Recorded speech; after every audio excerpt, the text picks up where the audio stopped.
salatan wa salaman ala Rasulillah amma ba'du. Faya ashabul fadail, guru saya Kiai Islamuddin, beliau senior saya di PBNU. Kalau Bahsul Masail, beliaulah andalan PBNU untuk menghadapi berbagai macam masalah-masalah keagamaan di PBNU periode 2015-2000. Dari 2010 sampai 2021 beliau di PBNU.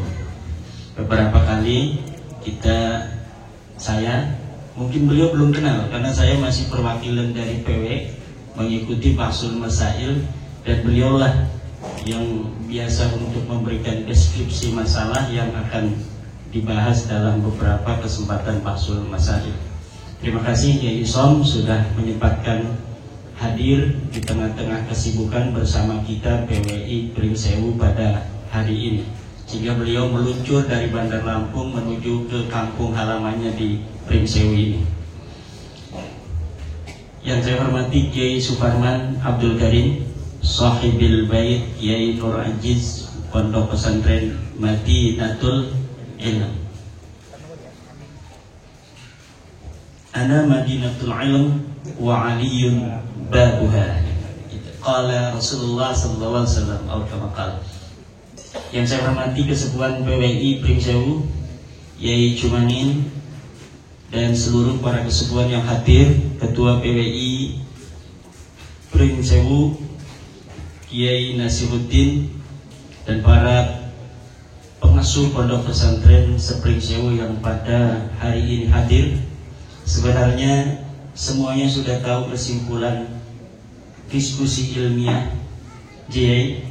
bahwa memang berdasarkan apa yang telah saya teliti, bapak-bapak juga mungkin sudah banyak yang membaca buku yang sudah saya terbitkan, baik tentang kronik ilmiah perjalanan saya di dalam bagaimana selama 2 tahun lebih membahas tentang batalnya nasab balawi, kemudian berbagai macam buku-buku yang spesial, misalnya buku khusus tentang mengungkap manuskrip-manuskrip palsu yang diberikan oleh Rabita Alwiyah, dalam hal ini via Rumel Abbas.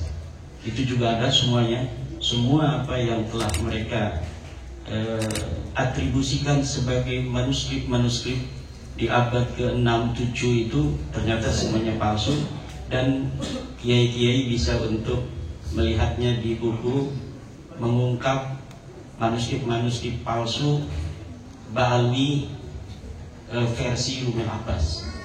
Kemudian juga buku yang terakhir yang kemarin, sekarang ini orang-orang lagi mencari buku itu, yaitu buku yang saya beri judul Ulama Nusantara Menggugat Nasab Palsu. Itu dalam beberapa bulan saja itu sudah hampir 1000, padahal harganya mahal. Harganya itu diterbitkan oleh penerbit teman saya itu, karena saya itu kan nggak biasa untuk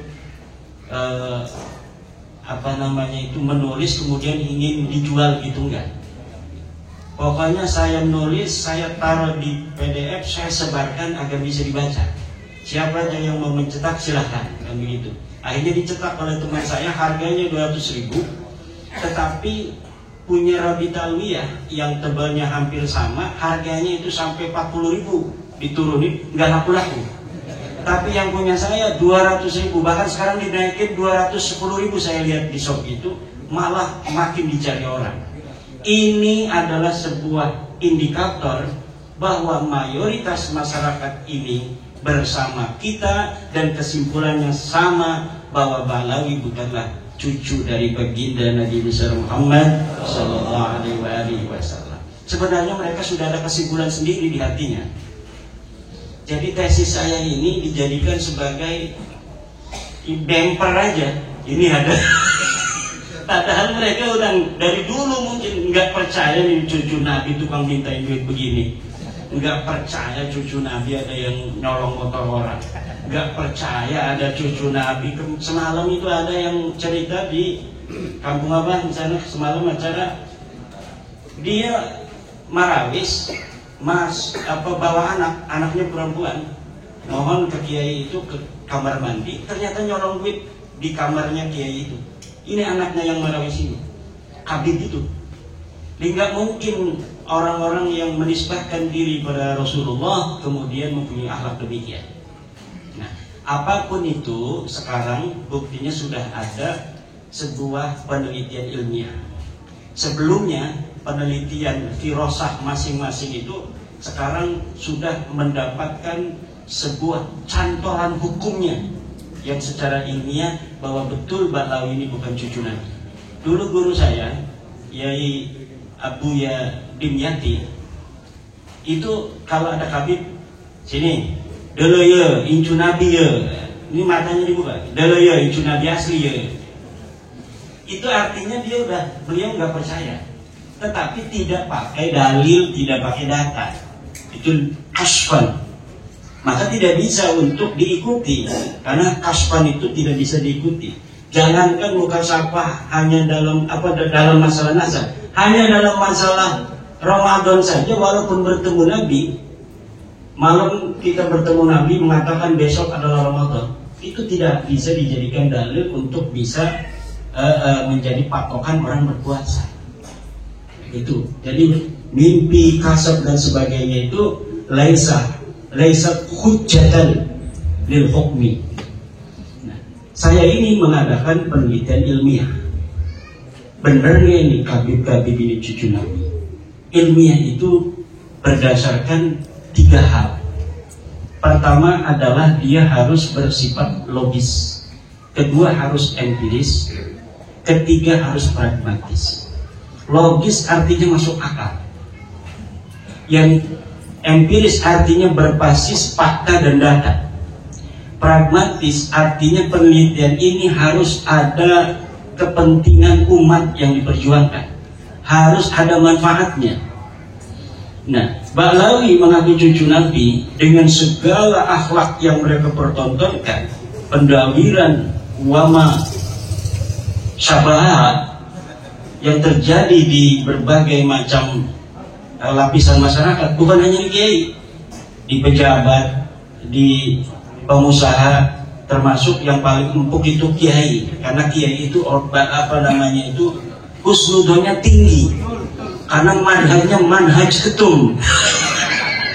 Kalau yang manhaj ketum gampang ditipu, makanya jangan mau kalau dalam nasab ini pakai manhaj ketum. Ama ketum kita manhaj organisasi ikut beliau, tapi manhaj Ba'lawi jangan ikut ketum, karena kita bisa dijajah. Karena Ba'lawi itu hanya mau mengambil manfaat, mendawir, menekan, itu hanya kepada mereka yang masih husnudzon. Kalau yang sudah merdeka, proklamasi, saya keyakinan bahwa Ba'lawi bukan cucu Nabi, itu gendangnya Ba'lawi itu nggak bisa masuk ke kita. Gendang doktrinnya itu bahwa mereka cucu Nabi, kemudian mereka minta uang. Kalau misalnya nggak minta uang, kita ini sungkan, takut kualat, nggak barokah, itu hilang apabila kita sudah proklamasi bahwa sesungguhnya Ba'lawi bukanlah cucu Nabi.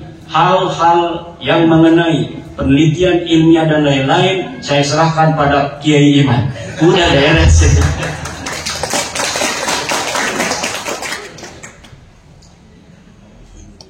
Coba, logis apa tidak orang yang mengaku cucu Nabi ini secara data di abad ke-9 Hijriah, 895 Hijriah, mengaku keturunan Nabi, kemudian mengurut nama-nama. Ali bin Abu Bakar, namanya Asakran ya, 895 Hijriah.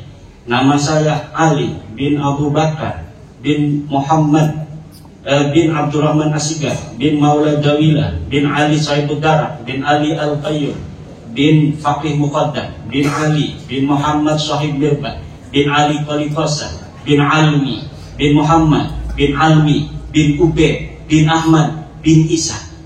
Ahmad bin Isanya 345 Hijriah. Sementara di abad-abad itu sudah banyak kitab nasab. Di abad keempat katanya Alwi ini hidup 400 Hijriah, berarti abad kelima. Di abad kelima sudah ada kitab Tahdhibul Ansab karya Al-Ubaidili 435 Hijriah. Tidak ada di sana mengatakan Alwi ini adalah cucu daripada Ahmad bin Isa. Ahmad bin Isa-nya disebutkan dia punya anak, kemudian keturunan sampai beberapa keturunan, tapi tidak menyebutkan Alwi ini, buyutnya Rizik Syihab itu, sebagai keturunan baginda Nabi besar Muhammad. Ada juga di abad kelima itu kitab Muntaqilah At-Talibiyah kalangan Ismail Toba-Toba. Ismail Toba-Toba itu 470 Hijriah. Tidak menyebutkan juga bahwa Ahmad bin Isa punya anak namanya Ubaid. Ahmad bin Isa-nya disebut, dia punya anak namanya Muhammad, dia punya anak namanya Ali, tapi tidak disebutkan dia punya anak namanya Ubaid. Kemudian kitab Al-Mazdi 490 Hijriah karya Al-Umari tidak juga menyebutkan Ahmad bin Isa punya anak namanya Ubaid. Ubaid punya anak namanya Alwi yang jadi Ba'alam itu, nggak ada. Kemudian naik ke abad ke-6, yaitu 597 Hijriah, karangan seorang pakar usul fikih, Imam Fakhruddin Ar-Razi. Beliau juga seorang ahli tafsir, punya kitab tafsir Mafatihul Ghaib, punya berbagai macam kitab sejarah dan lain sebagainya. Idza utliqal imamu fi usulil fiqhi fal muradu bihi Imam Al-Ar-Razi.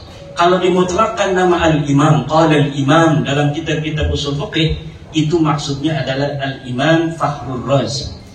Beliau menulis sebuah kitab berjudul Asy-Syajarah Al-Mubarakah, wa hasala fihi anna aulad Ahmad bin Isa al-Muqibin munhasirun fi salasati dari.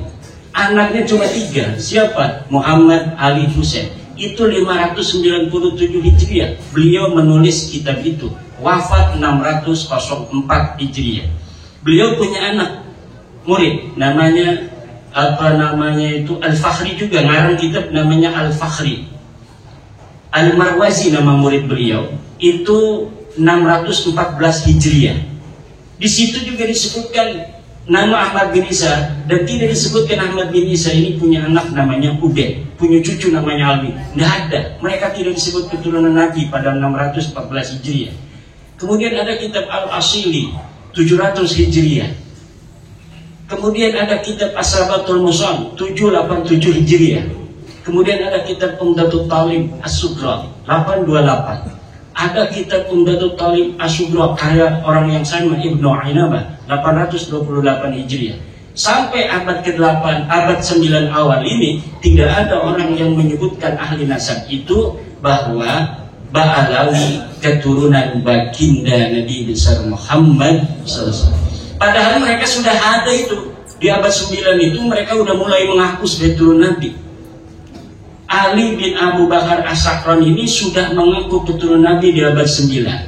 Tapi orang-orang Yamannya saja itu tidak ada yang mencatat mereka sebagai keturunan Nabi di abad 9 itu. Maka saya sebutkan ada 550 tahun kosongnya riwayat antara pengakuan dan orang yang diaku. Orang yang diaku 345 Hijriah, mereka mengaku 895 Hijriah, hitung pakai kalkulator 550 tahun. Itu kalau kita mau kasihan. Itu versi kasihan itu 550 tahun itu. Versi yang tidak kasihan dalam ilmu nasab itu, dalam ilmu nasab, sebuah kitab sejarah la yuqaddamu bihalin ala ma yusbituhun nasabun. Ilmu sejarah, sejarawan tidak bisa didahulukan dari apa yang telah ditetapkan oleh ahli nasab. Sedangkan Ali As-Sakran ini ngarangnya kitab sejarah tasawuf dan amalannya. Maka walaupun ada susunan dia menyebutkan nama sampai Ahmad bin Isa, itu sebenarnya dalam ilmu nasab tidak dianggap sama sekali. Adanya nama mereka itu muncul dalam kitab nasab, dalam kitab Tuhfatul Talib 996 Hijriyah. Itu kalau dihitung 651 tahun. Cuma dalam kitab Tuhfatul Talib yang menyebut nama-nama mereka itu, Alwi sudah ada di situ tuh. Karena kan mengakunya 895 Hijriah. Kemudian 996 Hijriah ada masuk nama dia. Masuknya apakah berdasarkan maraji? Tidak. Orang yang mengarang kitab itu, Tuhfatul Talib, namanya As-Samarqandi, mengatakan, saya melihat fi ba'dit ta'aliq, dalam sebagian kertas-kertas ta'liq. Jadi bukan berdasarkan maraji dari kitab-kitab, tetapi berdasarkan apa yang dia temukan dari kertas yang ada di pinggir jalan. Dia nemuin aja, wah ada nih bin, masukin aja supaya kitab saya agak banyak lah. Itu hanya begitu saja. Di dalam ilmu nasab, ida urifal wadi'u intafal istidlal. Apabila ditemukan dan diketahui pemalsunya, maka istidlal itu hilang. Nah, kitab Tuhfatul Talib ini tidak bisa untuk dijadikan referensi. Kenapa? Walaupun dia kitab nasab, tetapi penulisnya sudah iktiraf bahwa dia mendapatkannya bukan berdasarkan maraji dari kitab-kitab sebelumnya. Sedangkan di dalam kitab nasab, nasab itu bisa diisbat hanya oleh kitab-kitab nasab. Jadi kitab-kitab nasab yang ada di sejak masa 199 Hijriah, Abnaul Imam di Misrasan, itu Abnaul Imam kitab aslinya yang kemudian pada abad kelima dipalsukan, katanya ini karya Yahya bin Ismail Toba-Toba, padahal itu karya Ibrahim Toba-Toba yang wafat 199 Hijriah. Itu sudah ada kitab nasab, 199 Hijriah sudah ada kitab nasab, ditulis semua keturunan Imam Hasan dan Imam Husain. Gak bisa orang masuk sembarangan. Kemudian ada kitab nasab Quraisy, ada kitab nasab Bani Quraisy, ada kitab As-Sam'ani tentang nasab, ada kitab Silsilatul Alawiyah 340 Hijriah karya Abu Nasr Al-Bukhari. Tapi di situ bukan masa di mana Ahmad bin Isa hidup. Jadi kita nggak pakai sebagai dalil. Yang kita pakai dalil mulai daripada kitab nasab yang bisa diakses paling tua, yaitu Tahdhibul Ansab karya Al-Ubaidili 435 Hijriah. Jadi kitab-kitab nasab itu sudah menafikan mereka sebagai turun Nabi. Ini kata Hanif Alatas, kalau tidak ada yang menyebut, itu bukan berarti dia tidak ada. Kalau misalnya ada yang menafikan bahwa Alwi bukan cucu Nabi di abad 5, baru bisa diterima bahwa Alwi itu bukan cucu Nabi. Tapi tidak ada orang yang menafikan Alwi sebagai cucunya Ahmad bin Isa di abad ke-5. Alasannya begitu. Kalau Kiai Imad bisa menemukan satu kitab yang menafikan katanya Ubaid sebagai anak Ahmad bin Isa, Alwi sebagai cucu daripada Ahmad bin Isa, baru itu sahih. Kalau tidak ada yang menafikan, tidak, kata saya. Coba lihat dalam kitab Tauhid yang kecil aja, kitab Syarah Aqidatul Awam. Kitab apa itu? Karya Ibrahim Laqani, Tuhfatul Murid ya. Tuhfatul Murid itu bagaimana? Sesuatu yang sah untuk dinafikan adalah sesuatu yang subut. Sesuatu yang bisa ditiadakan adalah sesuatu yang ada. Kalau sesuatu yang tidak ada itu tidak bisa ditiadakan karena dia sudah tidak ada secara ontologis. Sekarang ada yang tidak hadir, misalnya istri keduanya Kiai Suparman.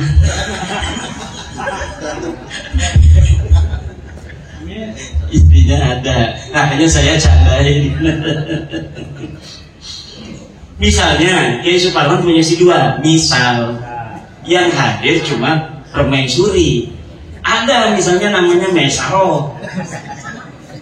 Misal, kok Maisaro tidak ada? Nah, tidak ada itu karena memang tadinya ada.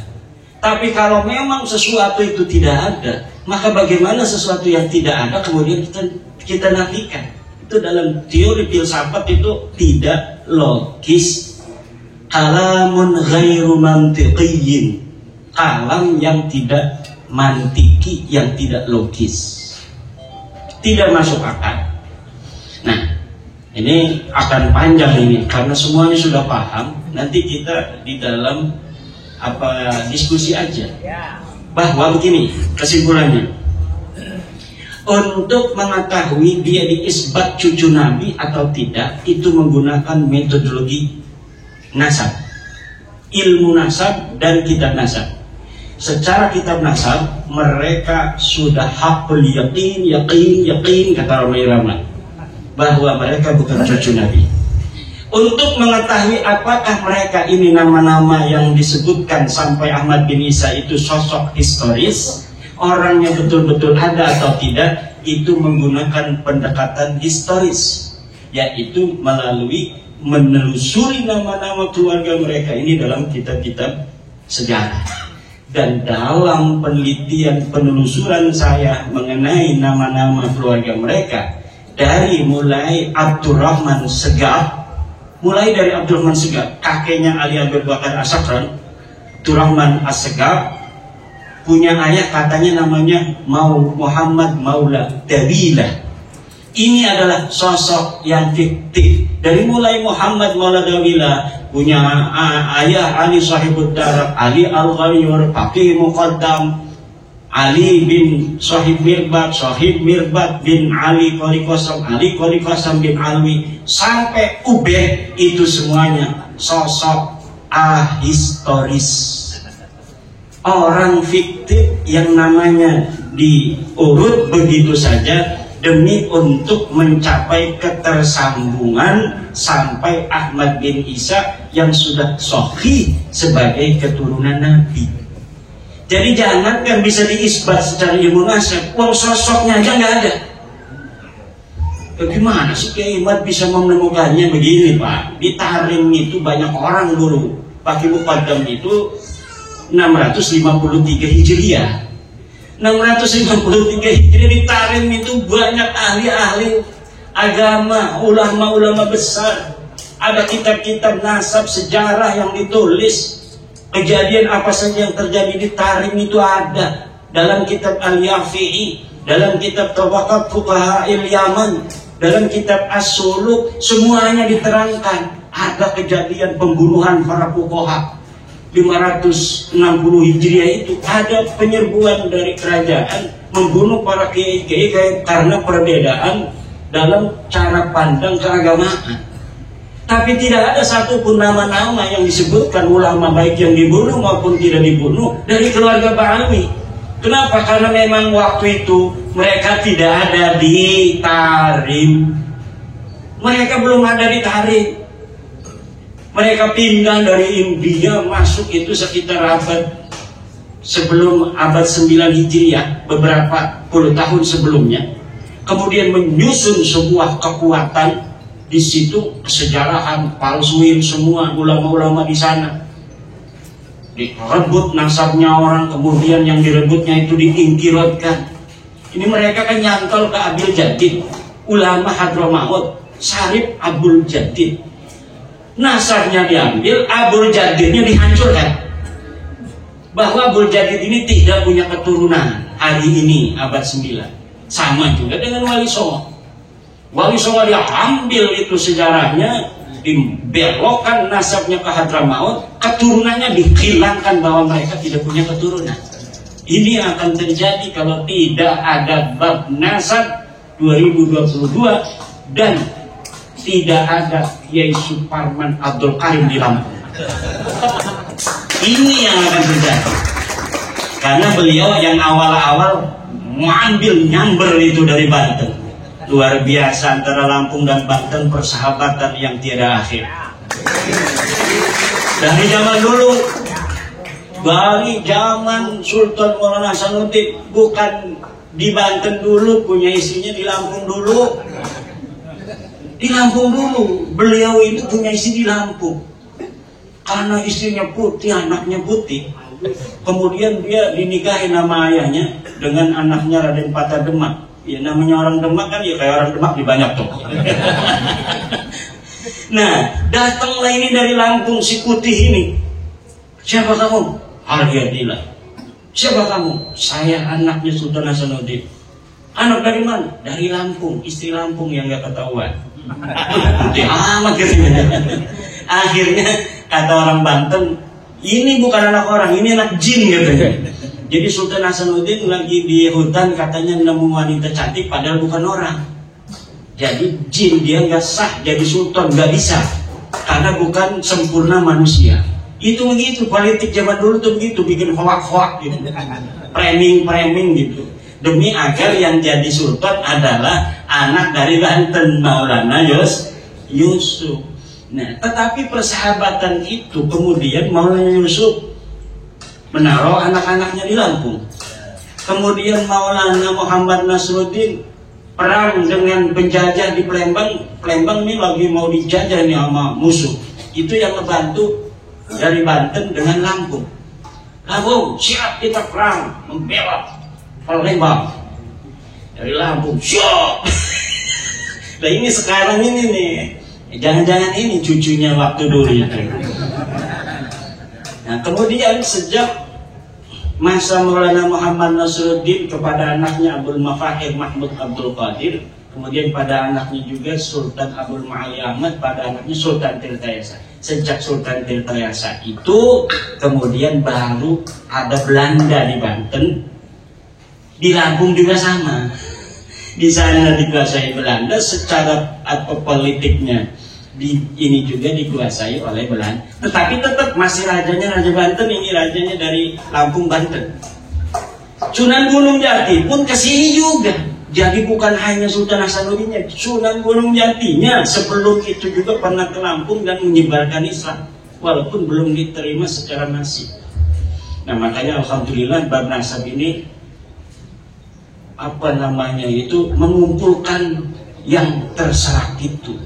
Sejarah-sejarah kesatuan, kesejarahan Nusantara ini hari ini kembali menjadi perhatian semua bangsa. Dan kebetulan saya yang pertama kali tertarik untuk itu, dan secara kesejarahan saya memiliki hubungan dengan berbagai macam leluhur-leluhur Nusantara ini. Jadi dulu itu di Banten itu ada ini ya. Jadi ada Sumedang, Banten, saingan. Tapi ada orang yang turunan Sumedang dan turunan Banten. Ini yang menjadi pengadem-ngadem, yem-yem. Dan itulah leluhur saya. Jadi yang bisa bikin adem ini. Kemudian dengan Mataram. Dengan Mataram saingan juga, walaupun saudara, sama-sama keturunan Pemanahan, Ki Ageng Pemanahan. Tapi kemudian beberapa generasi Banten dan Mataram bersaing. Siapa yang bisa untuk merekatkan, mengadem-ngadem? Iya, namanya Raden Arya Wangsakara. Kenapa? Karena dia dekat keturunannya juga dengan raja-raja di Mataram. Jadi ini kebangkitan Nusantara hari ini itu tidak kebetulan, tapi memang sudah waktunya. Baklawi ini ketahuan oleh Kiai Isom bahwa dia bukan cucu Nabi.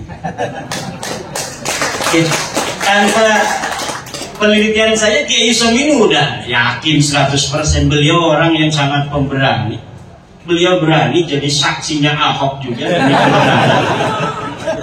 Kata Kiai Isom, dianggap kafir saya, tinggal syahadat lagi aja. Kata Gus Dur, orang dianggap kafir gampang sekali, jangan marah, tinggal syahadat lagi aja, repot. Nah, demikian nanti kita kembangkan. Nah satu lagi, itu dari nasab, sejarah, fikih kan, orangnya nggak ada. Jangan hadarat pada orang-orang yang tidak ada. Nanti ngeliang-liang ininya nih, Fatihah kita kemana-mana nggak diterima langit, nggak terima bumi. ila hadrati faqih muqaddam. Jangan hadaratin dulu, buktikan dulu ada apa tidak itu orang. Enggak ada. Orang sibuk ngomong faqih muqaddam kafir. Ditanya sama Gus Aidis Jazuli, Kiai gimana faqih muqaddam, setuju nggak kalau dia kafir? Kata saya enggak setuju. Kenapa ya? Karena memang orang kafir itu harus punya taklif, mukallaf, syahsun, harus ada jongotnya ini. Sementara faqih muqaddam itu laisa syahsun tarikhiyyan, bukan manusia historis, tidak ada di masa lalu, namanya hanya ditulis saja, kemudian sejarahnya satu persatu dirangkai, diglorifikasi pada ratusan tahun setelahnya. Semakin lama semakin besar itu glorifikasinya, seakan-akan kemudian diyakini lebih dari orang-orang historis. Padahal orang ini sama sekali tidak ada. Tetapi kenapa hari ini orang kalau kata orang kopi muqaddam rasa maksudnya itu perasaan-perasaan input informasi yang selama ini menjejal di dalam alam bawah sadar. Karena manusia itu bahkan mengalahkan satu Qadir Jilani. Karena manusia itu Pak, apa yang dia simpulkan adalah apa yang masuk daripada informasi-informasi yang tersedia. Walaupun dia kadang-kadang memahami bahwa informasi itu palsu, daripada tidak ada informasi, maka informasi itulah yang akan dia jadikan patokan untuk menjawab berbagai macam pertanyaan yang ada dalam dirinya. Untuk apa? Menenteramkan jiwa saja. Menenteramkan jiwa. Nah sekarang sudah tidak boleh lagi. Karena apa? Al-dhannul bayyinu khata'u itu la ibrah. La ibrata bidzannil bayyini khata'uhu. Tidak boleh dihitung, tidak masuk reken dzan yang sudah jelas salahnya. Jadi madhab ketum itu berbahaya untuk tradisi pendawiran. Ini orang yang masih mempunyai dzonnya ini sudah nyata salahnya, itu secara sosial akan melanggengkan tradisi pendawiran. Maka khusus dalam babu Ba'lami jangan ikut madhabnya Gus Yahya. Bahaya untuk diri kita ini. Nanti kita akan bisa untuk didawir. Jadi kalau instruksi organisasi ikut siap. Dalam kombes siap. Dalam politik siap. Dasar nanti dulu. Bahaya dalam pendawiran saya nanti. Nah, ada fotonya Gus Yahya di rumah. Ada kiai yang nggak punya foto Gus Yahya, ada foto saya. Maka yang akan selamat dari kejelekan Ba'lawi yang ada foto saya. Yang ada foto Gus Yahya akan langsung ini Gus Nudon ini. Fotonya juga ini orang Gus Nudon. Tapi kalau ada foto saya, ini madhab Imadiyah. Wah, anti Ba'lawi ini nggak bisa nih ditipu orang. Bagaimana kalau ada foto Gus Yahya, ada foto saya? Ini orang bingung, stres nanti habibnya. Aduh bingung juga. Ada Gus Yahya, ada Kiai Iman. Ini dua-duanya ini katanya la ilaha ulahi wa la ilaha ulai mudaddabina baina dzalik. Dan ini banyak ini orang mudaddabin ini.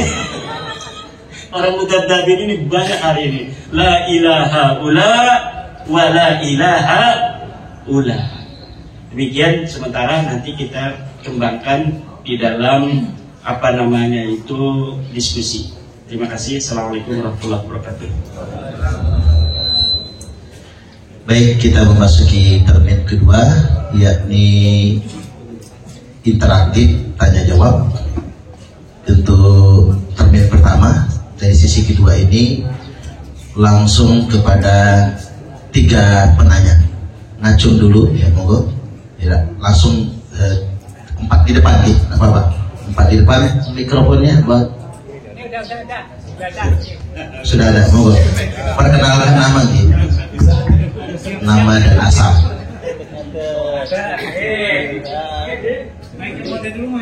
Nama, alamat. Assalamualaikum warahmatullahi wabarakatuh. Waalaikumsalam warahmatullahi wabarakatuh. Perkenalkan diri, saya namanya Fadoli. Kebetulan dalam struktural NU menjadi ketua LWPNU, Lembaga Wakaf dan Pertanahan NU Kabupaten Pringsewu. Tapi ini atas nama pribadi. Saya termasuk orang yang lama mengagumi Romo Yai Imaduddin Usman Al-Bantani, sebab ini ada sebabnya, nggak boleh tepuk tangan, dikira tomprang boro. Sebab saya sudah lama lewat perantara teman membeli sebuah buku kronik perjalanan ilmiah Haji Imaduddin Usman Al-Bantani yang mengungkap dan membahas tentang nasab Ba'alwi. Hari ini saya bisa dipertemukan secara langsung dengan beliau, antara teori ilmiah yang dihasilkan dengan hari ini langsung dengan orangnya, alhamdulillah energik, gagah. Terus yang kedua, analisa yang disampaikan oleh Romo Yai ini benar-benar makul, artinya jeli, teliti dan ilmiah.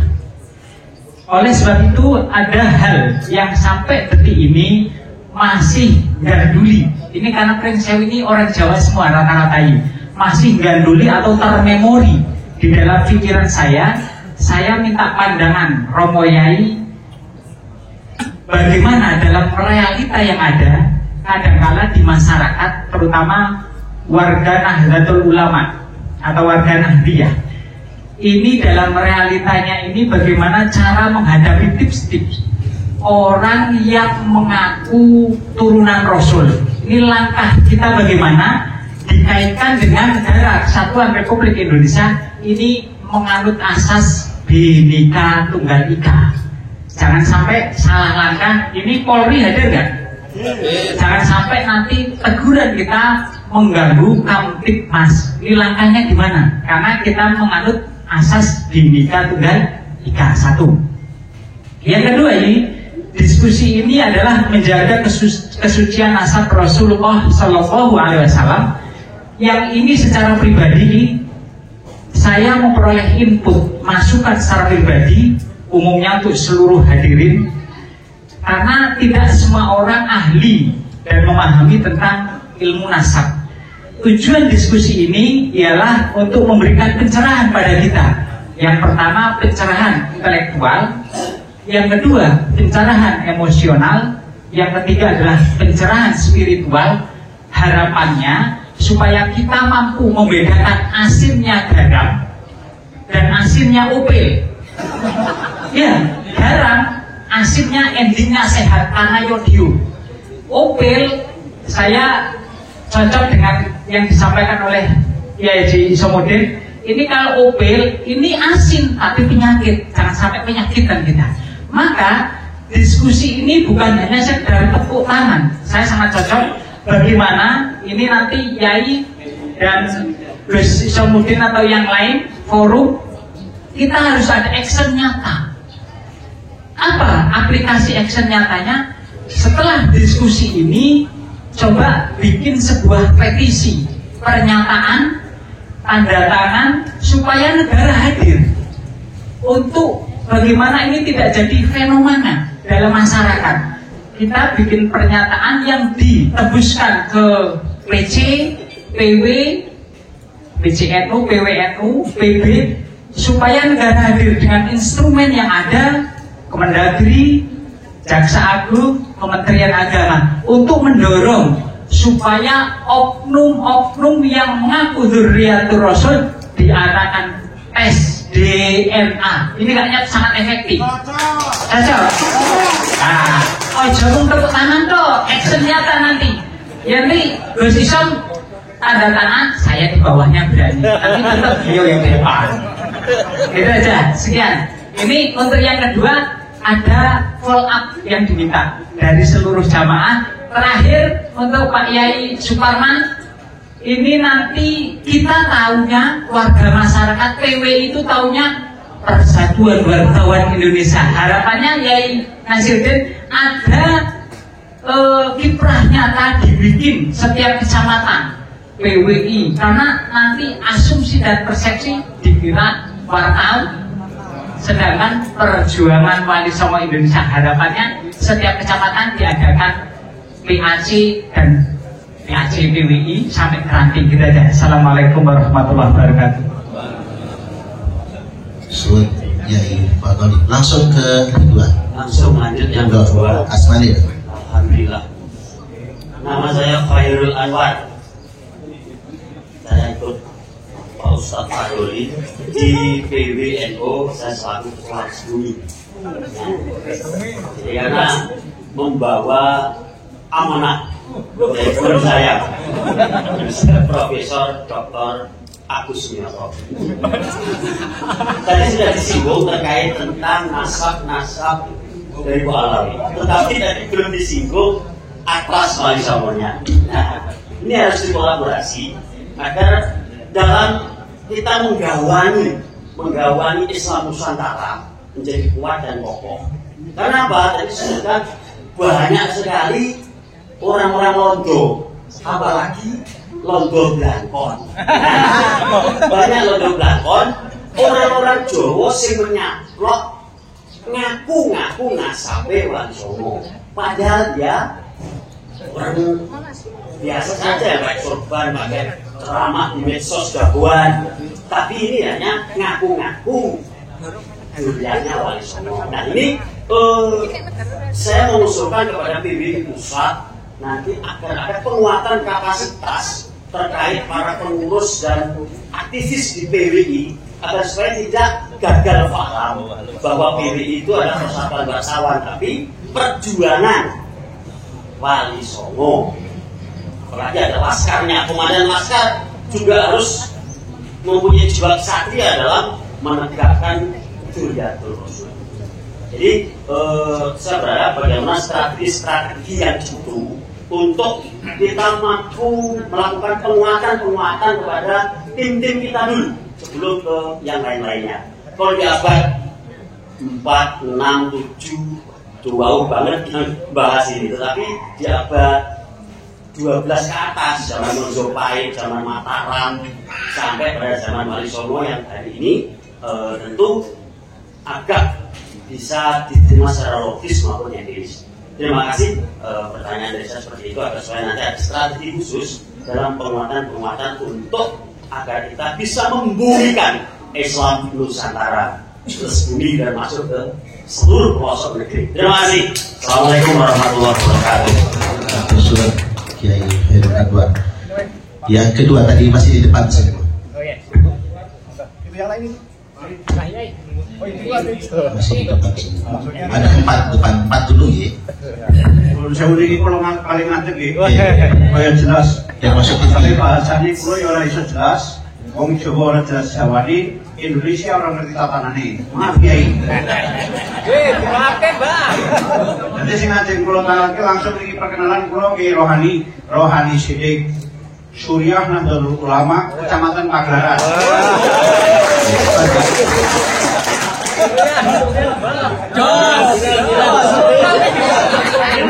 Langsung mawon Kiai.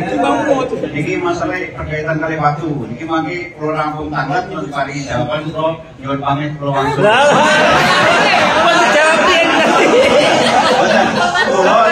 Kula niku cara pamere kula duwe jamaah sing lakoni jamaah 40 hari. Mulai dari ruwet tanggal 20 sampai nanti tanggal 1. Baik, dengan segala hormat yang perlu saya tanyakan, bagaimana kita sebagai santri menyikapi orang-orang tua kita, guru-guru kita yang selalu menggaungkan kata-kata husnudzon. Kalau masalah nasabnya, saya percayakan, udah percaya 100.000%. Saya nggak mau ulang-ulang. Bagian yang mau saya tanyakan udah ditanyakan sama teman-teman tadi. Yang belum kayaknya ini, bagaimana caranya kita menyikapi guru-guru kita, teman-teman kita, masyayikh kita yang selalu mengedepankan husnudzon. Sementara keadaan nyata sudah terjadi berbagai pembelokan sejarah, termasuk Jatman di dalamnya. Betul? Betul. Ini nyelek-nyelek begini, sahabat dia. Makanya kalau suruh matikan kepada siapa itu? Hakim Mukodam, saya nolak pertama kali, saya nggak mau. Karena itu kalau menurut saya Hakim Mukodam itu mungkin yang masuk kategori anak ajaib. Saya nggak ikut-ikutan itu. Yang penting saya tanyakan itu bagaimana? Karena kebanyakan kiai-kiai, santri-santri seperti saya itu masih taklim pada gurunya. Takut kalau melawan gurunya nanti suruh kokima, ilmunya nggak bermanfaat. Udah situ saja. Yang lain dari wakili teman-teman. Assalamualaikum warahmatullahi wabarakatuh. Rohani yang terakhir. Assalamualaikum warahmatullahi wabarakatuh. Waalaikumsalam. Nama saya Muhammad Khalil dari Ngadilui. Jadi perbatasan Kringsewu bagian utara. Yang pertama, saya dengan rasa senang banget karena satu alma mater dari Pelamunan ada yang maju sebagai mujadid menandai 100 abad NU. Alhamdulillah, semoga selalu dijaga dan mendapat pertolongan dari Allah Subhanahu wa Ta'ala. Yang kedua, Yai, yang saya tanyakan, bagaimana saya ini murid atau santri dari Thariqah Sadiliyah. Sementara mursyid sekarang sudah jelas banget melakukan pemalsuan makam dan banyak menyimpangkan sejarah. Apakah masih saya teruskan untuk thariqah saya ini? Sekian saja. Assalamualaikum warahmatullahi wabarakatuh.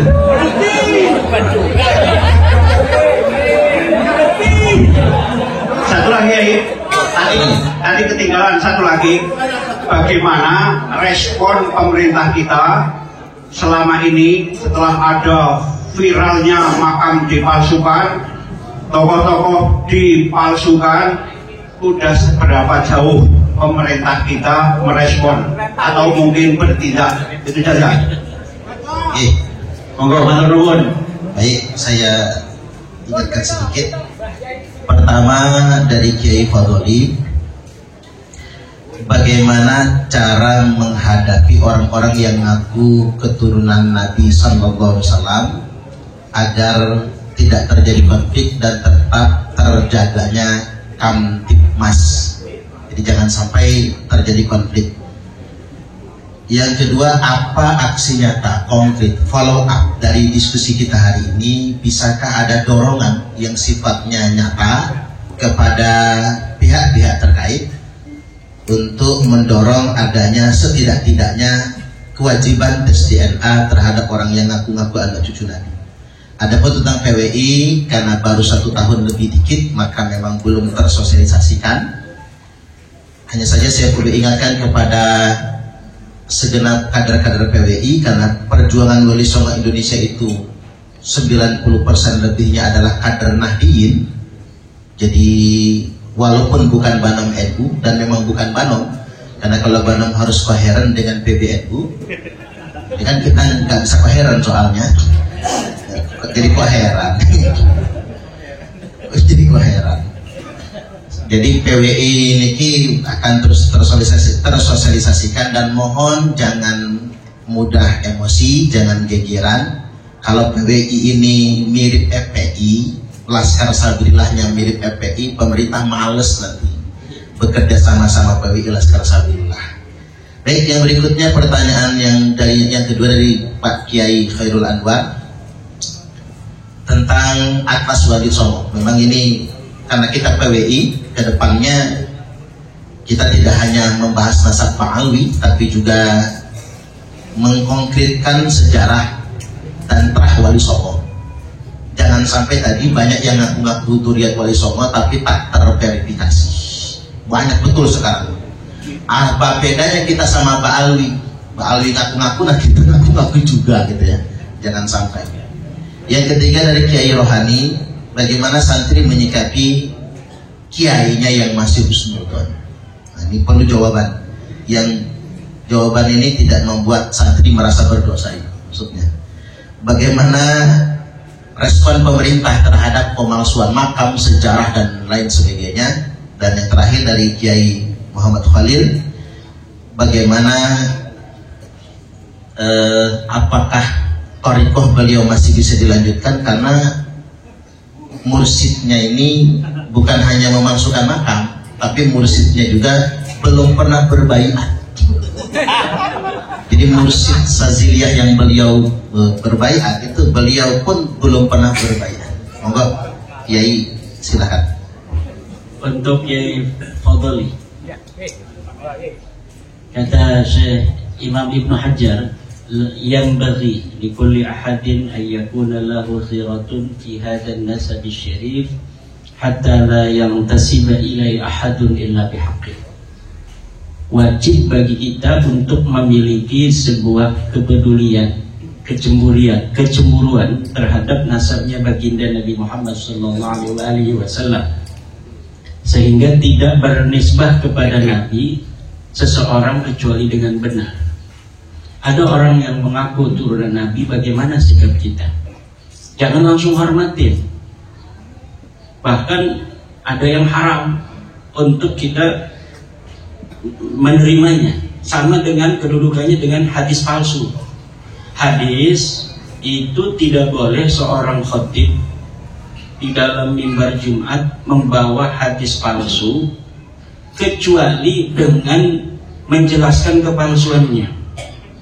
Begitu pula dengan nasab palsu. Kita tidak boleh mengatakan Habib ini duriat Nabi, kata orang, tidak boleh. Tapi Habib ini duriat Nabi, tapi palsu, gitu. Harus menyebutkan kepalsuannya itu. Begitu kita meneliti apa nasab-nasab yang mengaku kepada Nabi, apa hukumnya? Sama dengan meneliti orang-orang peneliti tentang hadis Nabi. Imam Bukhari, kenapa Imam Bukhari itu meneliti hadis Nabi? Karena hadis Nabi banyak yang memalsukan. Ada kepentingan madhab, ada kepentingan daerah, ada kan hadis-hadis tentang fadilah Syam. Nah, orang-orang Najd pengen juga ada hadisnya, bikin hadis palsu. Orang-orang dari daerah Maroko bikin juga, orang dari Banten, afdolun nasi fi Nusantara Banteniyun. Nah, bisa aja. Dan diverifikasi apa betul ini Nabi dulu pernah mengatakan demikian.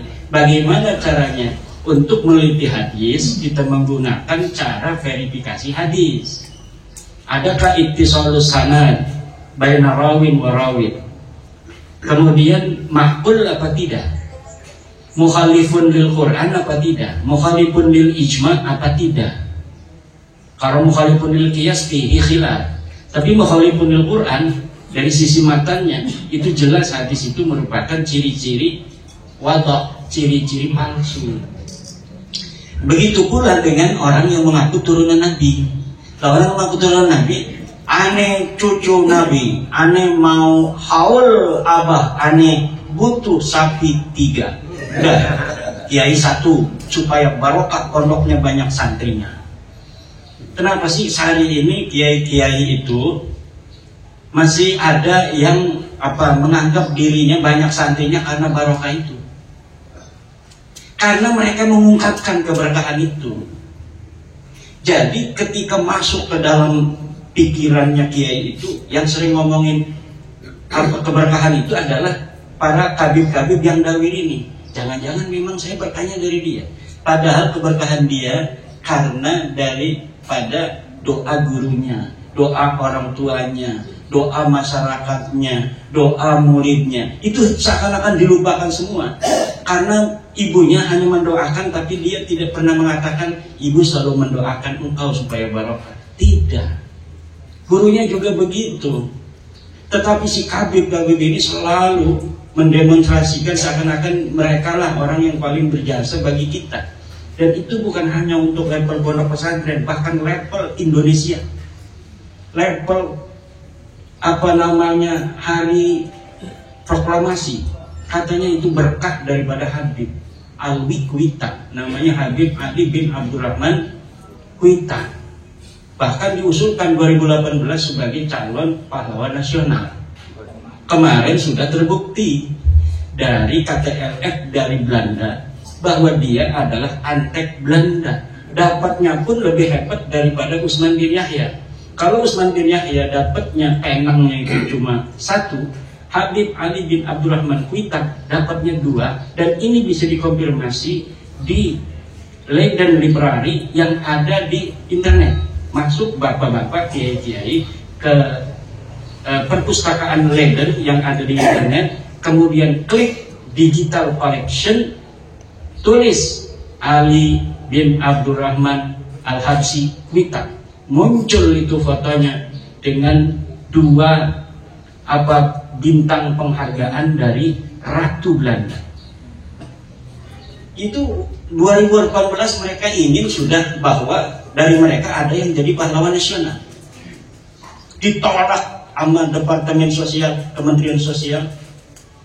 Seorang Balawi lagi dari Kalimantan diusulkan, hampir aja 2021-2022 itu akan diangkat.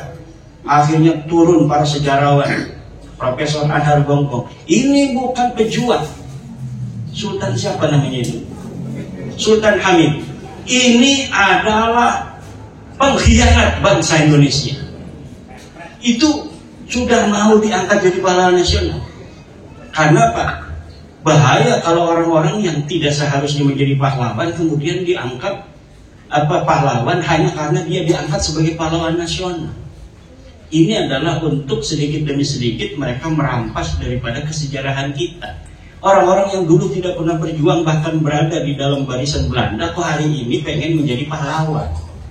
Pengkhianat masa lalu hari ini hanya dengan cerita palsu dan koalaf modalnya kemudian akan menguasai daripada kesejarahan kita. Ini yang terjadi Kiai Fadli.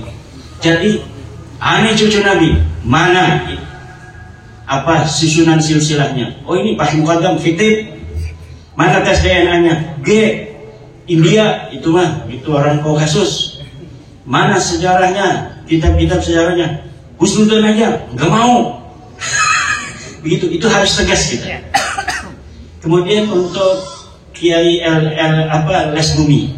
Emang Les Bumi ini ketuanya sekarang ini Kiai Jadul Maula itu adalah ketua lembaga Banum NU yang berani ngundang saya di pondoknya di Kaliopak. Dia nggak takut-takut ngundang saya di sana di Kaliopak. Akhirnya ditegur, kenapa ngundang Kiai Imam? Kiai, waduh saya ditegur ini. Biarin aja kata saya, masa anak buahnya Kiai Agus Sunyoto takut. Kita akan bicara tentang Kiai Agus Sunyoto. Itu beliau punya penelitian panjang tentang para orang-orang yang mengaku sebagai turun Nabi. Kenapa? Karena Wali Songo diatribusikan ke Ba'alawi oleh kaum Ba'alawi. Kemudian Profesor Agus Sunyoto ini meneliti secara manuskrip masa lalu bahwa ditemukan kapan itu dibelokkannya Wali Songo ke Ba'alawi. Itu sama dengan hasil kesimpulan saya. Itu baru di antara 1930 1969. Apa itu? Hari produktifnya Salim bin Jindan. Karena apa? Semua narasi dan proposisi bahwa Wali Songo adalah Ba'alawi, termasuk manuskrip tentang Syekh Khalil Bangkalan. Saya pernah ke Bangkalan bertemu dengan cucunya yang punya manuskrip, katanya ke Ba'alawi, Sunan Gunung Jati, Sunan Ampel, Sunan Giri, dari naskahnya Mbah Khalil Bangkalan. Kata saya, ini siapa yang nulis?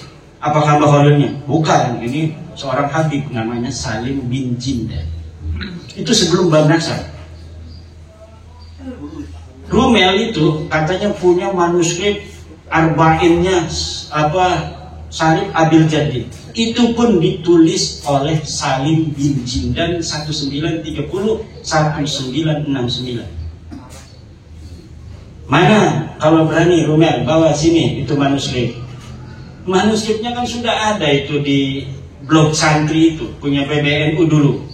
bukan di blog, di web, Desantri apa namanya itu, bahwa Salim bin Jindan punya sebuah kitab hadis yang dipoto oleh wartawan dari PBNU, kemudian ditaruh di internet, kita bisa akses sampai sekarang. Saya bandingkan dari sisi penelitian teks dan tekstualitas, bahwa tulisannya itu sama dengan tulisan Salim bin Jindan, manuskrip yang dibawa oleh Rumel di Rabita Alawiyah ketika debatan itu. Saya screenshot, saya bandingkan, identik bahwa ini adalah tulisan Salim bin Jindan. Siapa Salim bin Jindan? Salim bin Jindan telah diteliti oleh para pakar-pakar dari Ba'lawi sendiri. Aiman Al-Habsi, Muhammad Al-Habsi menyimpulkan bahwa Salim bin Jindan orang yang mempunyai penyakit melankolia, yaitu orang yang selalu membayangkan sesuatu terjadi dari ruang hampa, kemudian dia yakini sebagai sebuah kebenaran, kemudian dia catat. Jadi karena ada yang mengatakan di abad 9, yaitu Ali Asakron, bahwa Syarif Abdul Jadid yang seorang muhadis ini adalah sepupu daripada leluhur mereka, maka mereka kemudian membuat sebuah kitab yang riwayat sanad hadisnya itu seakan-akan misalnya Alwi menerima sanad dari Syarif Abdul Jadid. Padahal Alwi ini tokoh fiktif, Syarif Abdul Jadid ini adalah tokoh historis yang ditulis oleh para sejarawan. Tapi Salim bin Jindan membuat 40 hadis yang riwayat-riwayatnya itu memasukkan di situ nama-nama tokoh-tokoh fiktif dari Ba'lawi ini. Dan itu sudah diteliti oleh orang Ba'lawi sendiri. Karena dari tokoh Ba'lawi juga kan ada sejarawan. Walaupun mereka juga, saya sudah dapat menyimpulkan tukang bohong juga. Mereka tukang bohong juga. Tapi kalau ada saingannya berbohong, mereka juga nggak mau. Mereka membongkar, itu bohong katanya. Kenapa? Mereka nggak mau dikalahkan bohongnya kan. Nah itu sudah jelas bahwa penelitian Kiai Agus Sunyoto almarhum itu sudah menurut saya tinggal disempurnakan. Beliau memang ada, ini ada riwayat Wali Songo ke Ba'lawi. Selain itu ada riwayat Wali Songo ke Musyal Khatib. Kenapa sampai banyak begitu? Karena Wali Songo ini seksi. Wali Songo ini seksi, banyak orang yang mau mengatribusikan dirinya pada kesejarahan Wali Songo. Untuk apa? Keunggulan klan, keunggulan daerah, dan lain sebagainya. Bahkan kaitan Wali Songo dengan Aceh itu diputus 100%. Padahal Wali Songo dan Aceh itu ada kaitan. Tapi kenapa sama sekali sekarang tidak ada orang bicara Wali Songo, bicara Aceh? Nama Cempak, bahwa Sunan Ampel berasal dari Cempak, itu dibelokkan jauh ke dalam pedalaman Vietnam. Padahal telah ditemukan sebuah kesimpulan ilmiah bahwa pada abad ke-14 di Cempak itu belum ada Islam. Kenapa Sunan Ampel yang menyebarkan agama Islam di Surabaya, di Banten dulu Sunan Ampel itu. Setelah di Banten tidak laku, kemudian ke Surabaya. Kenapa tidak laku itu? Ya orang Banten punya kekhasan, jarang atau sulit, bukan jarang, menerima sebuah ajaran baru itu dari zaman dulu, kecuali muncul dari orang sendiri. Sunan Gunung Jati kan dia dari Mekah itu datang, itu nggak langsung ke Cirebon, dia datang ke Banten dulu untuk apa? Mondok di Sunan Ampel. Ketika sampai di Banten, Sunan Ampel sudah pergi ke Surabaya. Sunan Gunung Jati langsung ke Surabaya, mondok 7 tahun di Surabaya. Kata Sunan Ampel, Syarif Hidayatullah, kalau kamu mau menyebarkan agama Islam di daerah Banten, kamu gak bakal diterima. Saya aja di sana dapat berapa orang katanya. Tapi ada syaratnya. Apa syaratnya? Kamu kawin sama orang sana. Nanti kamu jangan mengharapkan kamu akan diterima, tapi nanti anakmu akan diterima. Karena anakmu dianggap oleh mereka sebagai bagian diri mereka sendiri. Kalau masih mantu belum.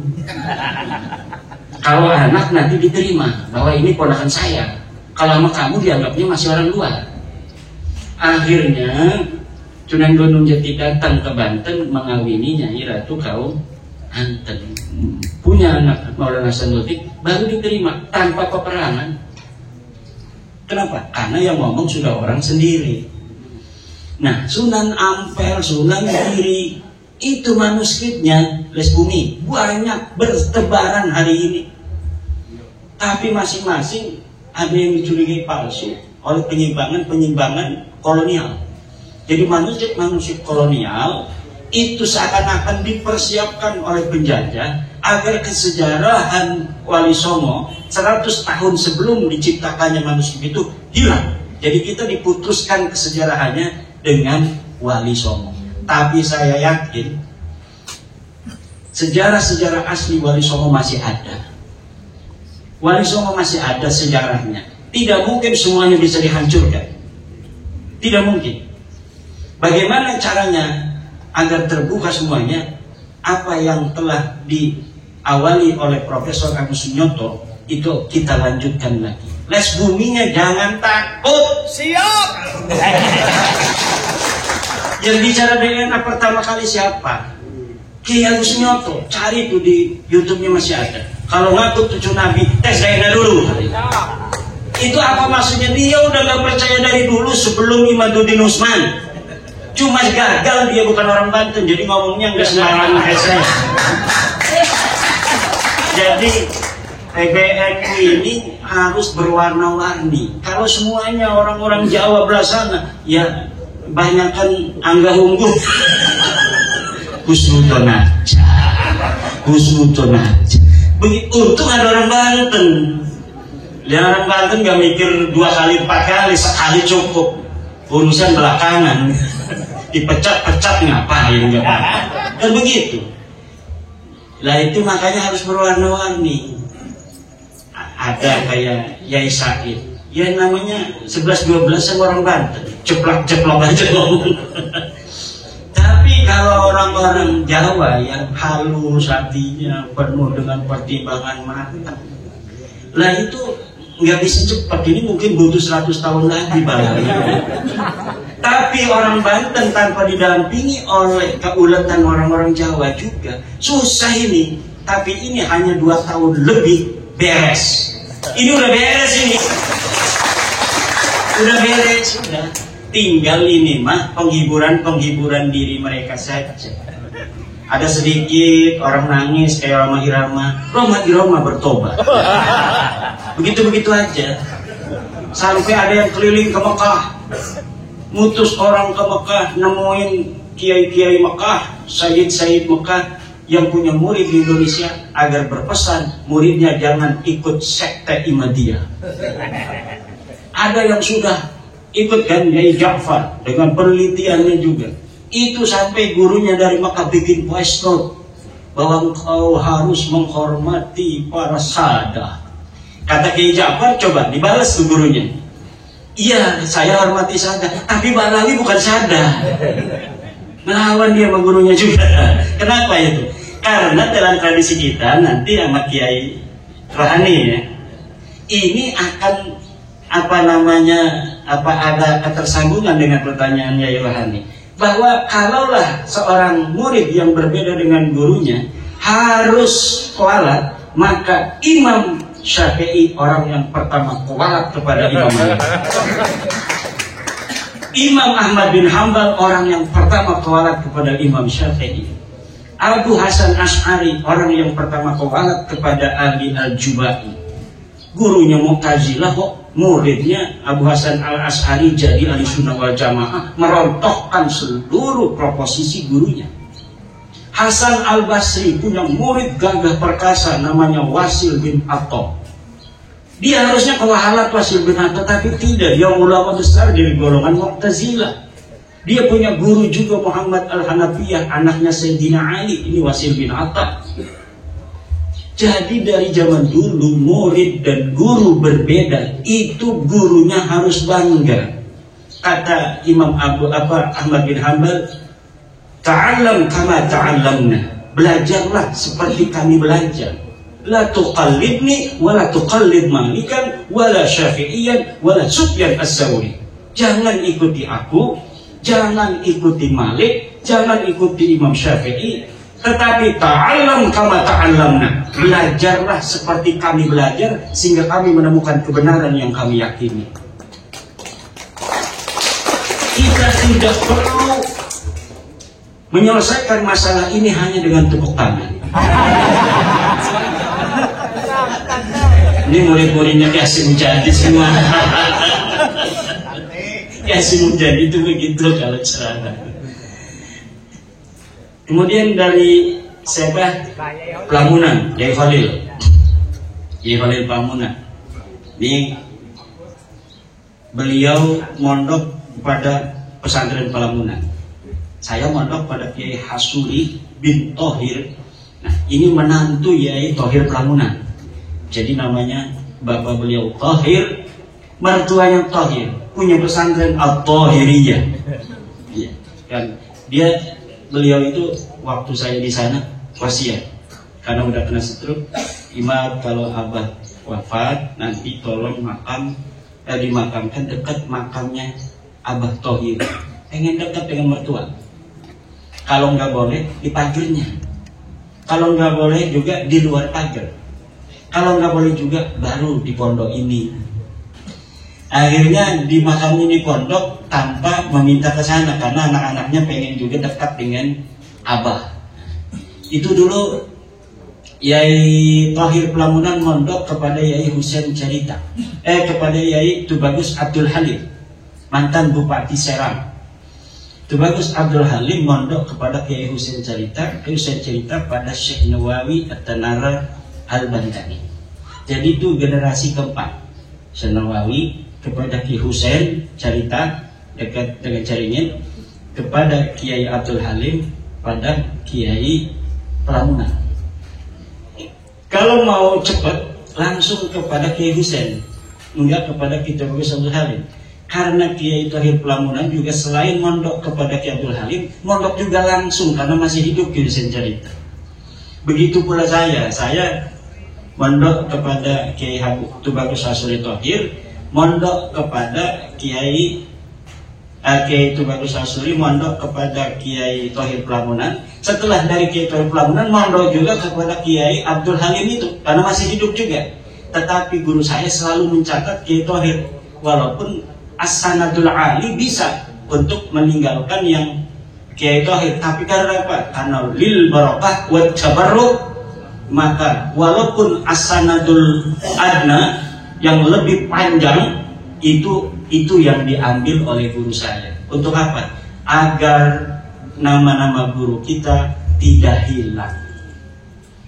Walaupun di dalam ilmu sanad itu kan ada As-Sanadul Ali, ada As-Sanadul Dani itu. Kalau lebih sedikit itu hebat, kalau panjang itu nggak hebat, berarti kalah sanad, kalah tua dia. Tetapi guru-guru kita itu milih yang panjang karena takut nama-nama gurunya hilang. Walaupun gurunya itu tidak sehebat dengan nama gurunya yang di atas. Itu akhlak juga. Disitulah baru al-ilmu fawqal adab. Bukan berarti adab segala-galanya mengalahkan ilmu, husnudzon di atas segala-galanya mengalahkan ilmu. Daya begitu. Daya. Kata hadis Nabi, ihtarisu apa ki? Ihtarisu minan nasi bisu'idzan. Ini hadisun qalahu Rasulullah. Jaga dirimu jangan sampai kena belai dengan apa? Bisu'idzan. Dengan suudzon. Jadi kita menjaga diri kita agar tidak didolimi orang itu dengan suudzon. Bahkan Al-Quran mengatakan inna ba'da dhanni ismun. Sebagian daripada don begitu itu dosa besar. Udah jelas bukan cucu Nabi. Husnudzon aja. Bos, dosa bos. Pokoknya udah ada barokahnya. Yang lain juga banyak barokah bos.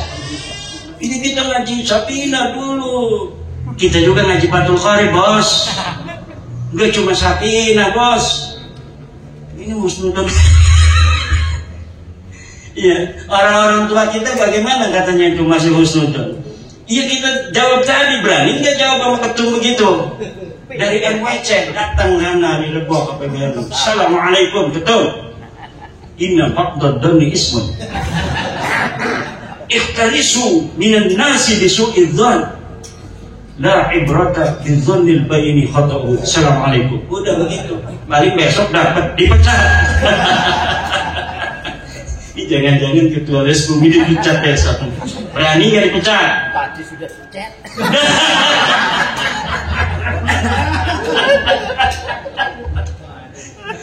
Enggak, kita ini bercanda aja. Kenapa? Karena kita tahu sebenarnya beliau-beliau itu sama dengan kita. Sama dengan kita. Mereka juga sayang kepada masyarakat Nahdlatul Ulama. Tetapi ada pikiran-pikiran orang tua kita yang pikirannya lebih bijaksana daripada kita. Understand? Tadi tuh Kiai Fadli itu terkaitnya. Jadi ada sesuatu yang besar yang masih dipikirkan. Kalau yakinnya udah yakin mereka itu seyakin-yakinnya Balawi bukan cucu Nabi. Ngomong husnudon itu berarti nggak percaya. Mangkola bi husnudoni huwa fi yakinin annahum laisu min dzurriyyatin nabi. Orang yang ngomong kalau ditanya husnudon aja, itu berarti nggak percaya. Understand? Jangan yes. Ini udah dicek itu ketua bumi dulu. Nah, bagaimana sanad Thariqat Sadiliyah? Masih diterusin nggak? Batal. Udah. Mana bayat baru? Udah nyari bayat baru tuh. Mbak Alwani, Abuya Dimyati, na'rifu solahahum, na'rifu quwwata yaqinihim. Daripada kita berthariqah silsilahnya ada orang diktif nanti, bahaya juga. Ngapain? Ada fiktifnya. Ya kan saya juga thariqahnya dari Banyumas juga ada. Saya thariqah Khalidiyah Naqsabandiyah dari Mbah Malik, bapaknya Mbah Malik, Mbah Ilyas. Mbah Malik itu thariqahnya Qadiriyah Naqsabandiyah. Bagaimana dia katanya mengambil dari Mbah Malik tetapi dapatnya Sadiliyah? Aneh bin ajaib. Tanya tuh sama keluarganya yang ada di sana. Alhamdulillah, saya juga ikut di Qadiriyah Naqsabandiyah. Masya Allah. Jadi mayuh ceritanya itu. Ya udah, yang satu itu batalin aja udah. Ngapain? Cuma harus istighfar dulu. Astagfirullahaladzim min kulli dzambin adimin wa tarikat palsu. Sudah istighfar begitu baru. Jangan diingat-ingat lagi yang lalu, biar berlalu. Faqad madha ma madha. Juga dalam hati kita nggak perlu ada kebencian. Nggak perlu, yang penting mereka mengakui bi annaka lasta min dzurriyyatin. Cukup itu. Karena dengan itu aman semua, sentosa masa depan anak-anak kita. Gak bakal kayak kita lagi nasibnya dibodoh-bodohin terus begini. Saya itu membayangkan kalau misalnya kita ini tidak teguh hari ini, maka 100-200 tahun lagi anak cucu kita seperti kita dan kakek-kakek kita lagi. Jadi korban. Bahaya. Gak mau saya anak-anak cucu saya nanti dijadiin kayak kita, kayak orang tua kita kemarin-kemarin. Dihina-dina. Ada beberapa YouTube itu orang yang ngaku turun Wali Songo, ya karena namanya keturunan Wali Songo, keturunan Nabi, dia pakai Habib, dipukulin, kurang aja, dipukulin.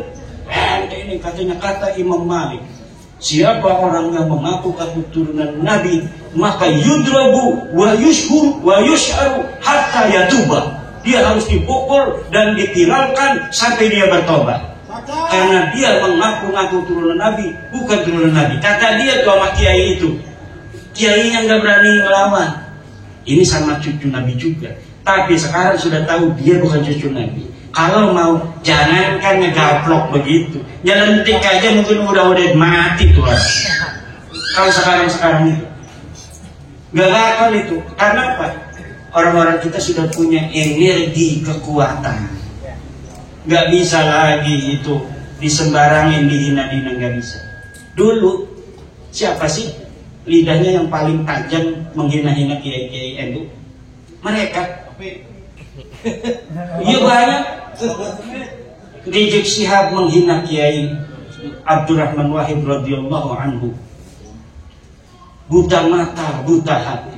Setiap apa saja keputusan PBNU selalu dikomentari, selalu di framing negatif untuk menjauhkan umat Islam dari PBNU.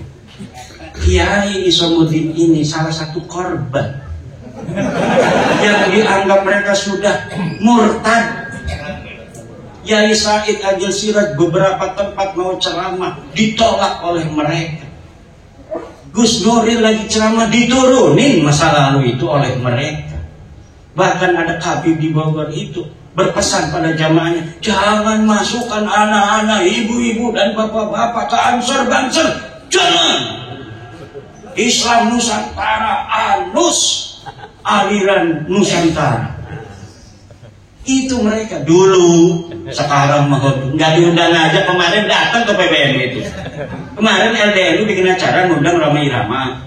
Itu Habib itu ada yang datang sengaja, nggak diundang juga. Untuk apa? Supaya nempel bernaung di gedung PBNU. Framing kebetulan ada Mukirbin di PBNU-nya. Ini yang selalu ngasih informasi. Ada acara, ada Rhoma Irama, nanti supaya kelihatan duduk bareng. Ini ada Kiai Anu, nanti supaya kelihatan duduk bareng. Ini ketum mau datang, Habib suruh duduk supaya kelihatan bareng sama ketum yang husnudan itu. Nah ini dikerjain. Jadi ada intel itu di PBNU itu. Akhirnya kelihatannya seperti itu. Padahal apa yang nampak bukan apa yang sebenarnya terjadi. Apa yang nampak bukan apa yang sebenarnya terjadi. Kita harus yakin bahwa orang-orang tua kita di PBNU pun sayang pada kita, tidak mau kita warga NU ini dijadikan bancakan oleh orang-orang yang mengaku cucu Nabi palsu itu. Sama, cuma caranya beda. Selagi orang tua kita pura-pura nggak ngerti di depan publik, kitanya juga pura-pura nggak ngerti juga. Kayak begini ngomongnya. Jadi semuanya apa menapaki perannya masing demi apa? Kemaslahatan kita bersama. Juga demi kemaslahatan NKRI. Tadi ada yang bertanya, Kiai Fatoli, ini kita harus jaga NKRI. Siapa orang yang lebih cinta pada NKRI daripada orang NU? Nggak ada. Kurang apa itu kita orang NU untuk bangsa dan negara ini? Kita 32 tahun tidak dikasih kesempatan apapun oleh negara. Apakah kita marah? Enggak. Bahkan kita yang 1984 mengatakan menerima Ajas Tunggal Pancasila. Padahal ketika itu kita tidak diberi ruang apa-apa. Seluruh orang-orang kaya di PBNU yang punya pabrik itu ditutup pabriknya, tidak punya akses 32 tahun di masa Soeharto. Tapi kita tidak pernah marah kepada negara dan bangsa yang kita cintai ini.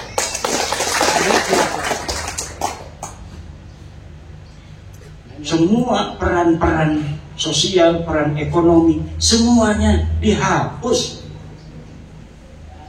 oleh negara pada saat itu. Kepada kita PBNU kita nggak pernah marah. Bahkan kita menguatkan negara.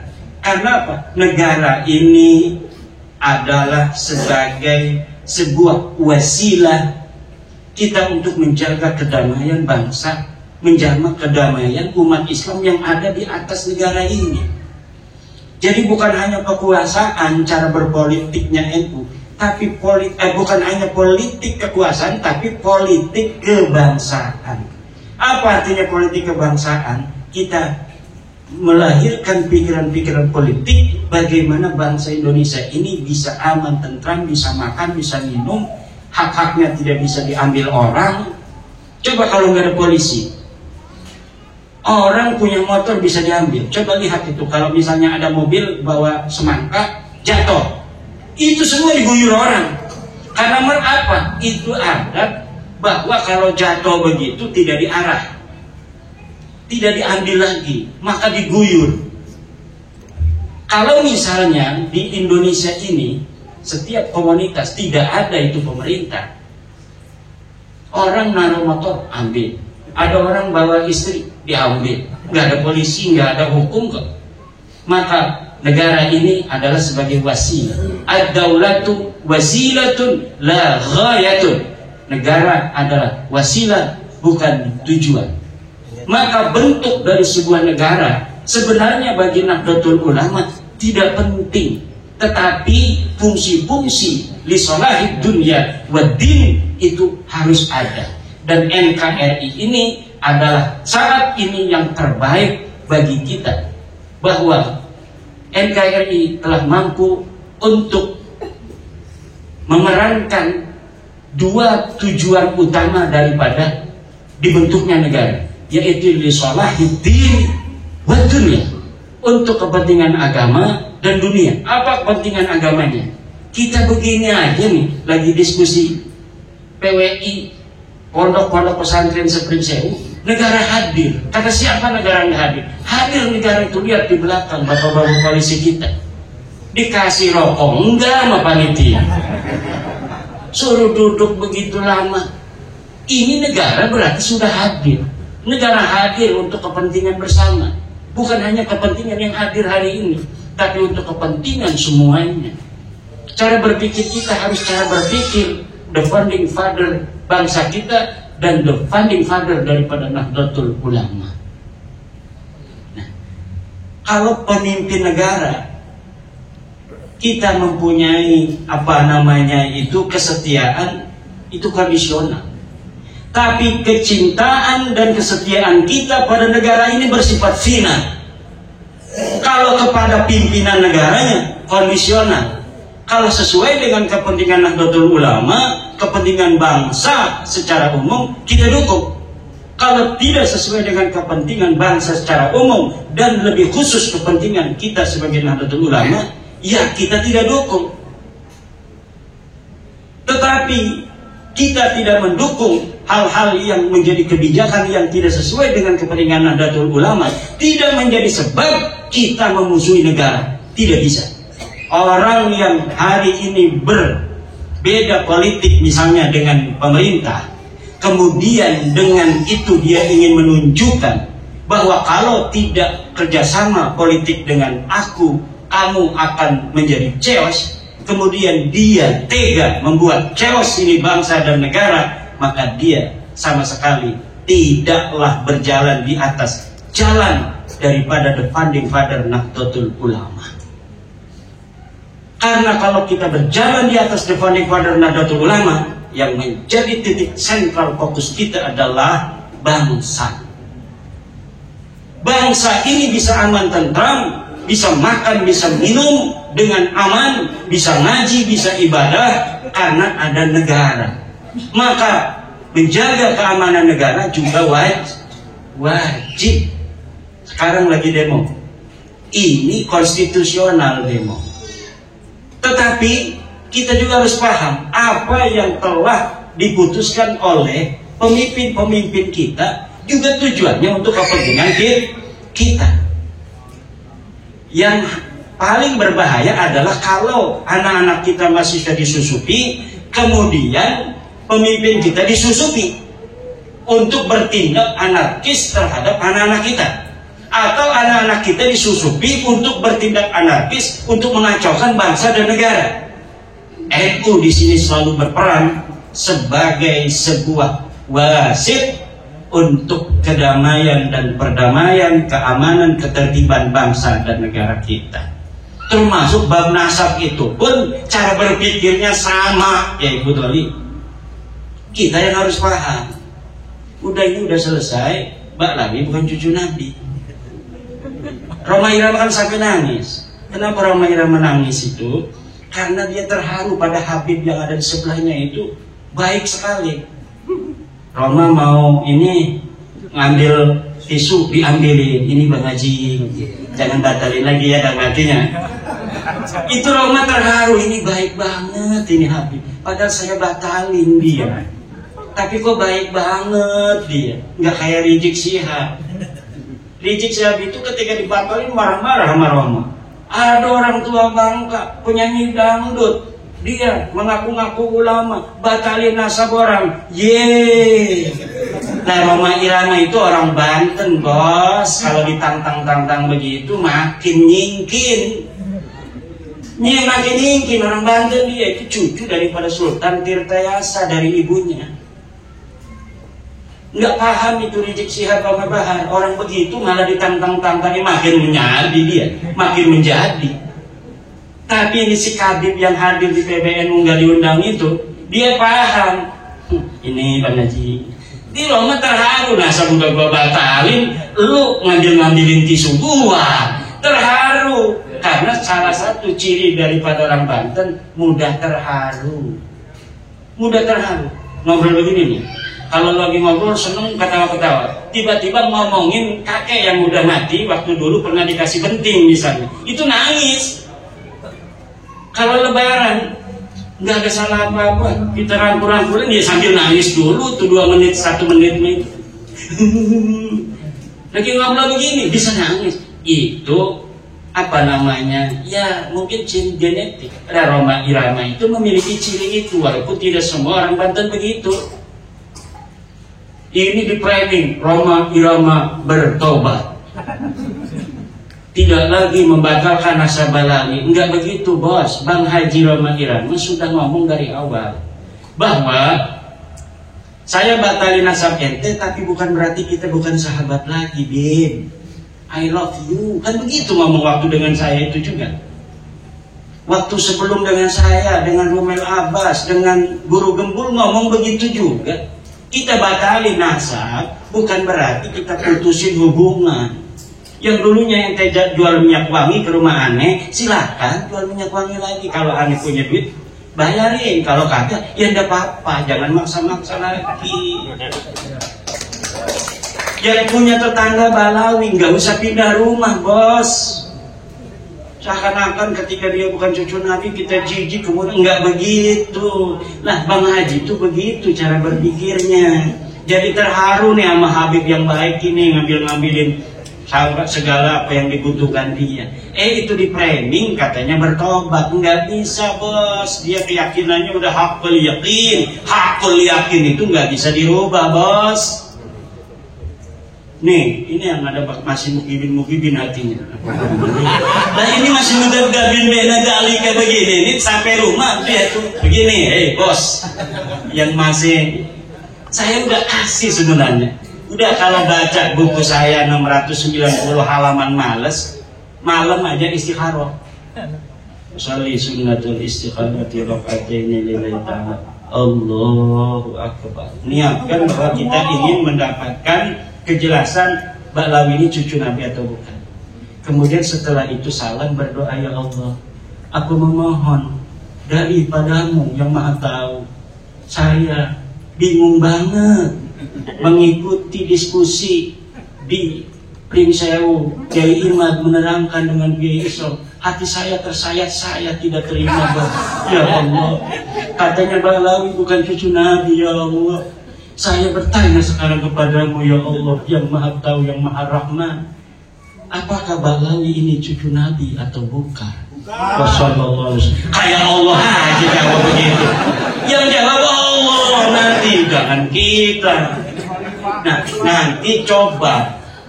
Walaupun tidak mimpi, fa'alhamaha fujuraha wa taqwa.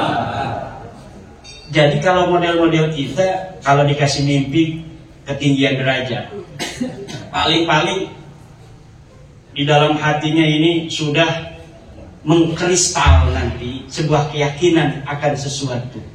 Dan saya yakin keyakinan itu adalah Balawi bukan cucu baginda Nabi besar Muhammad sallallahu alaihi wasallam. Istikharah juga melahirkan keberanian. Karena kita menyandarkannya sudah kepada Allah Subhanahu wa ta'ala. Kalau kita menyandarkan hanya kepada cara kita berpikir, belum kita menyandarnya kepada Allah, kita takut salah. Jangan-jangan Kiai Imad ini salah. Udah istikharah saja, wahai para kiai. Jangan banyak-banyak, cukup 2 rakaat saja berdoa yang sebenar-benarnya doa. Ya Allah, ya Rabbi, saya ngeliat Kiai Imad ini pengen gitu saja ya Allah. Saya ini sudah muhibbin, sudah berpuluh-puluh tahun akan diberantas oleh Kiai Imad, Kiai Parman di Lampung, ngeselin ya Allah. Mohon petunjuk darimu, apakah benar Mbak Lawi ini cucu Nabi ataukah bukan? Ini bukan buat Kiai Saroni, Kiai Rohani. Tuh, yang di belakang ada mukibin. Jangan-jangan itu petugas kita dari Wardi itu juga masih mukibin. Tolong istiharah Pak Polisi. Insya Allah hanya dengan 2 rakaat Allah akan beri jawaban. Ini sudah jam 1. Wallahu wal muwaffiqu ila aqwamit thoriqin. Wassalamualaikum warahmatullahi wabarakatuh. Sudah lapar ya Imad ya. Nanti ngobrolnya sambil santai saja. Mungkin sementara kita cukupkan dulu. Ya, Sungi. Dan saya kembalikan ke pembawa acara. Wallahul muwaffiq ila aqwamit thoriq. Assalamualaikum warahmatullahi wabarakatuh. Pak Mugos dia mau nih. Terima kasih. Demikian tadi diskusi ilmiah yang sudah disampaikan oleh Kiai Haji Imaduddin Usman Al-Bantani. Mudah-mudahan dengan penjelasan beliau menambah keyakinan kita tentang nasab, untuk menjaga kesucian nasab Rasulullah SAW. Acara selanjutnya yaitu doa. Dalam hal ini mohon berkenan kepada beliau Romo Kiai Haji